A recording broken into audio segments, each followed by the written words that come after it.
Snoring is loud, harsh breathing when you sleep, and sleep apnea is when breathing intermittently stops during sleep. The two conditions are not always directly linked, but often occur together. With sleep apnea, the tongue and uvula relax and fall back, obstructing the airway, making breathing labored and noisy.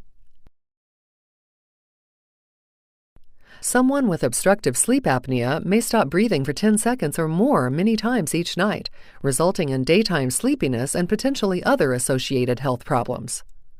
A successful method in managing mild to moderate obstructive sleep apnea and snoring is the use of an oral appliance. Similar to an orthodontic retainer, this custom-fitted plastic appliance is worn in the mouth during sleep to prevent the soft throat tissues from obstructing the airway by positioning the lower jaw slightly forward.